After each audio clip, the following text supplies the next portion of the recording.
Hi everyone, it's Dorcas and welcome back to my channel.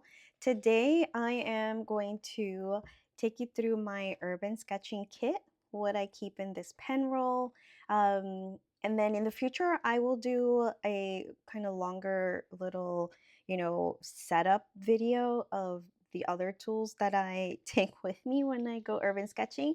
But for today, I'm just going to go over some of the supplies that I use.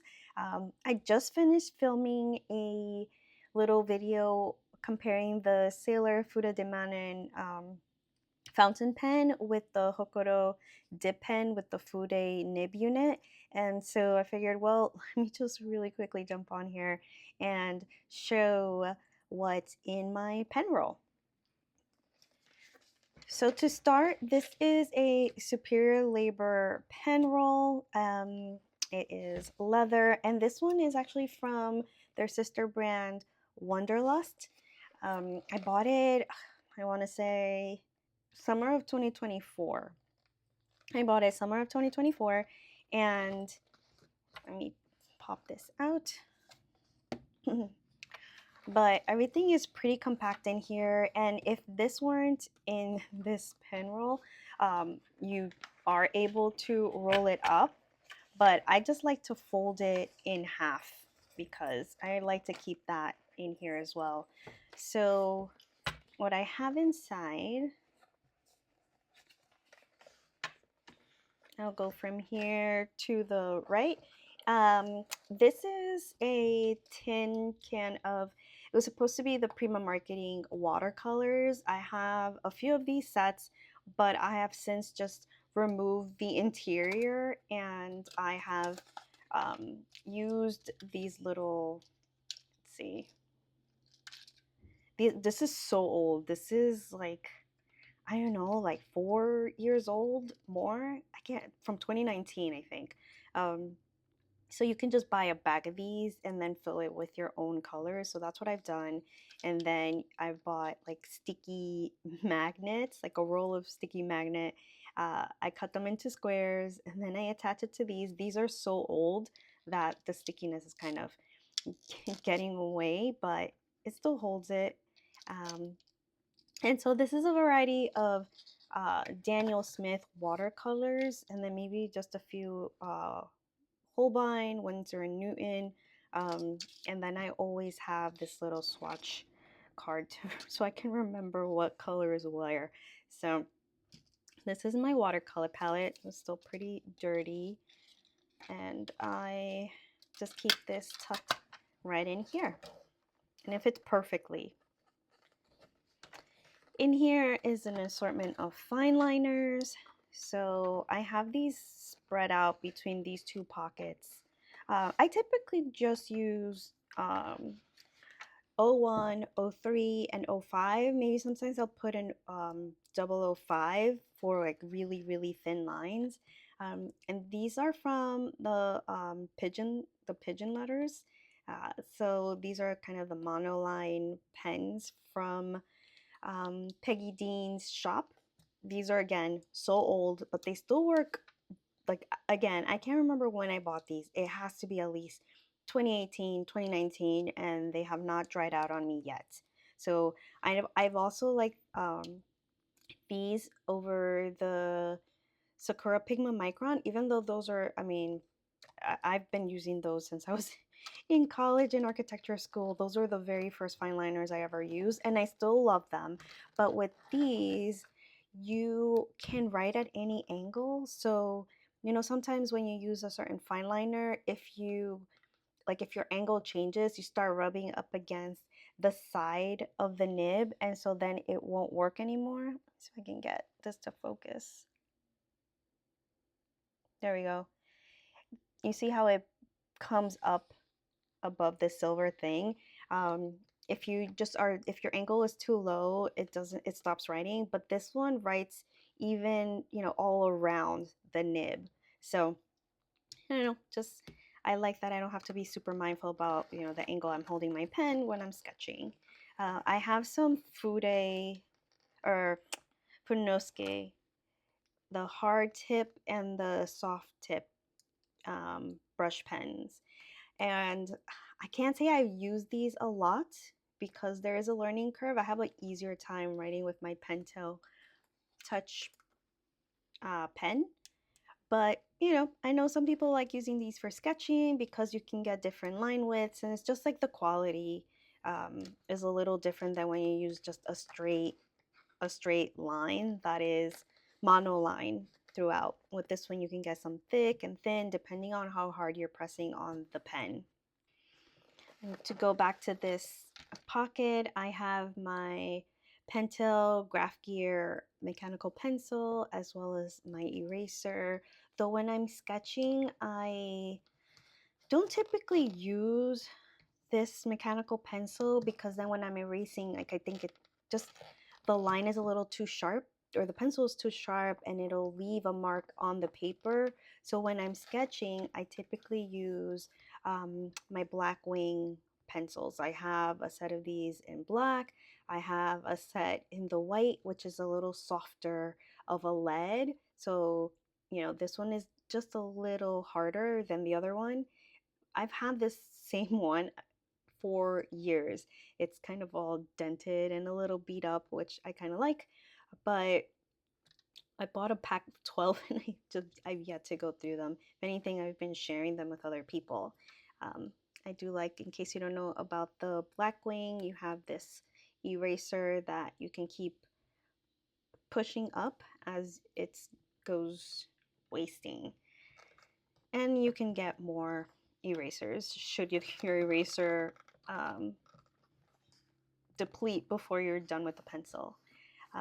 Another thing that I like using for like when I'm watercoloring are these Cull Erase um, Prismacolor color pencils.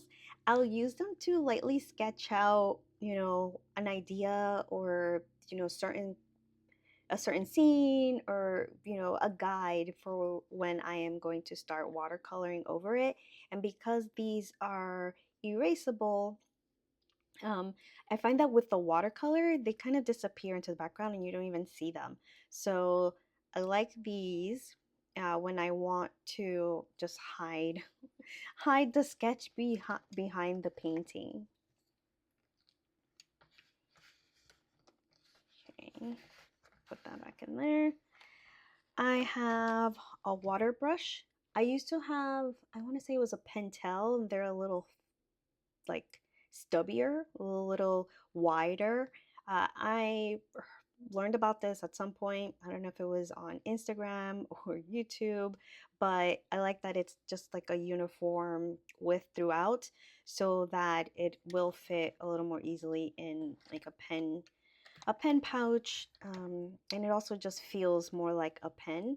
So I like to keep this. It's filled with water so that I don't need to bring an extra water bottle with me. I can just kind of do a quick little doodle or sketch, paint it, and be good to go. And then finally, I have these two fountain pens. This is one, again, I've had this. When did I buy this? I can't remember. Was it during the pandemic? Was it before? Lord knows. I mean, could have been 10 years ago.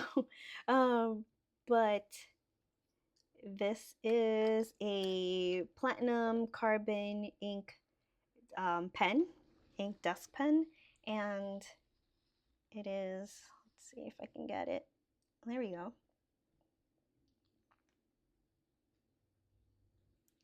So the nib is inset, and this is, is pretty cheap. Let me see how much this one cost.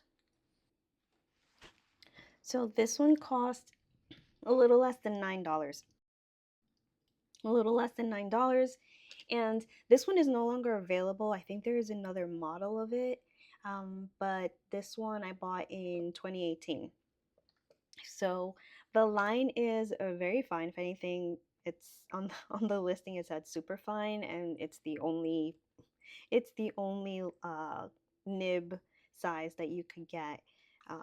But I've always filled this with platinum carbon black ink, which is waterproof, and so I would kind of sketch out my drawing with a pencil, go over this with my, you know, waterproof ink and then paint over my sketch after I've erased the pencil lines underneath. So it has worked beautifully. I absolutely love it. If anything, I will go years without using it, and then I can just use it and it starts back up. No issues whatsoever. Um, so I've never had issues with that pen. And this is my latest edition. This is the Sailor Fude de Manen, and it has a Fude nib.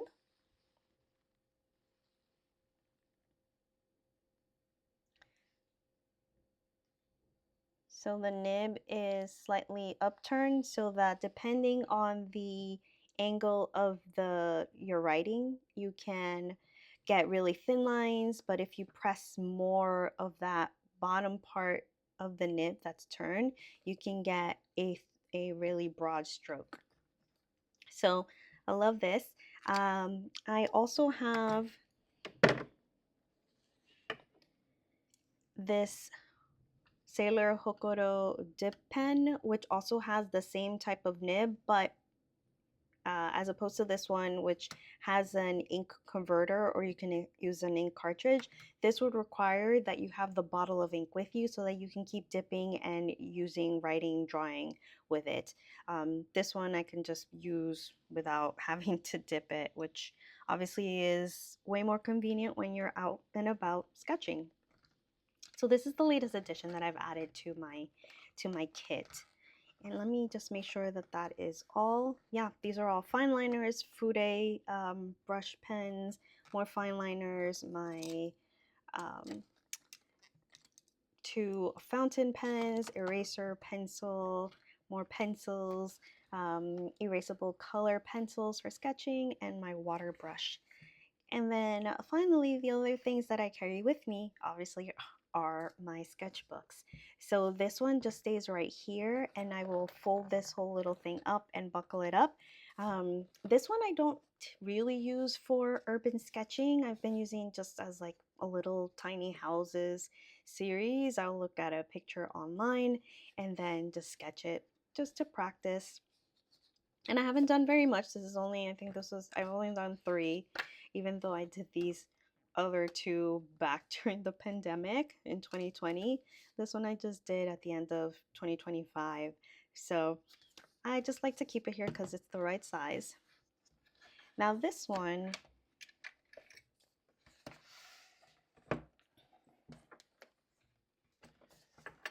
is my actual urban sketching book.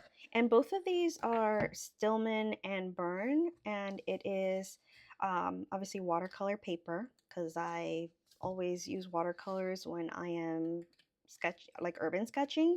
I know some people like to use color pencils, and I've been thinking of just carrying like a little mini set of colored pencils that I've sawed down so that it's more travel friendly. But this is, I want to say it's hot press or cold press. It might be cold press. And this is also the same, but this is the square one. So just to flip through. So again, I use my fountain pen, this fountain pen, to just kind of, sometimes I'll go over the same line again if I want it to be thicker, but I have used fine liners if I really want to get like really fine little details, um, especially like with shading and what have you. So this was just something I had sketched while I was at a cafe in Montreal. This is when I first went to the urban sketching group that's in New York City. We went to Central Park, and not very good. I'm still learning, but I had a fun time just being out. And I remember the weather was beautiful, and we were able to draw from different locations in the park. This was another time that I just went on my own to Coney Island. Obviously, the scale and the perspective are all kinds of wrong, but I had a really fun time just spending an entire afternoon sketching on the boardwalk. And then this was during a trip to Oyster Bay in Long Island, again with the urban sketching group. And that one I definitely remember using my fountain pen to do most of the lines and then just going in with like a 005 pen to do the little brickwork. And I just always wonder, like, I wonder if the family was there and just seeing me sitting outside for hours and hours on end. Um, this was in Gramercy Park. And this one, I also use my fountain pen. I could tell because there's very little line variation. Um, it's pretty much the same line width throughout. I think that was it. I was starting to sketch the library by Bryant Park. Oh, then we went to um, the Bronx Zoo or the Central Park Zoo, and I think that was pretty much it because then the pandemic hit and we were using Google Maps to drop a pin and sketch from wherever we landed. So that is my urban sketching journey so far. I mean, I have other sketchbooks, of course, but these are the ones that I like to use for just being out and about. Also, the cover is, you know, it's really durable and sturdy, so if water spills on there, it's totally fine. Um, so I wanted to just show you what my kit looks like really quickly. Um, Hopefully, if there's anything on here that you're curious about, I'd be more than happy to answer any questions you have. I will briefly show another tool that I take with me when I am urban sketching, apart from a foldable stool. Um, I also take this, what do you call it? It's kind of like a drawing board. So I have this that I take with me, and there is a spot here for water, and this is a Nalgene water like a water container. So when I fill it with water and close it, it's pretty leak proof. So I just put that there, and then these are little spots to hold my brushes or my other tools. There's different sizes here, so that then you can put um, other brushes of different sizes. Let me show you. There we go. So I can put those there, this one here, and they don't fall through. So I like to use this so that when I'm sitting on the stool, I have something to lean on when I am painting and sketching. And I have a whole setup, like I have binder clips that are magnetic so that I can put my tin palette on there and it stays secure. So yeah, I have a whole setup, and then hopefully soon when I get back out there, I can show you what that looks like. But this drawing board is from Woodward and Father. I'll check to see if they still have um, some available, if they're still making them. But I love it. Even if I'm on my couch, I have used this so that I have something sturdy to lean on.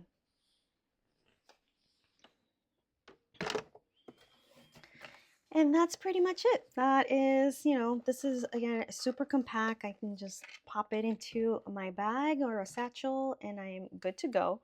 So as when the weather gets a little warmer, hopefully I can get back out there. But I'm definitely planning on bringing this on my trip because I am going, or by the time this gets out, I probably have just returned, but I will be in Brazil where it is summer there. So, plenty of opportunities to sketch and paint outside. So, thank you so much for watching. I hope you enjoyed this video. Please like and subscribe, it means the world to me. And I will see you all in my next video soon. Bye.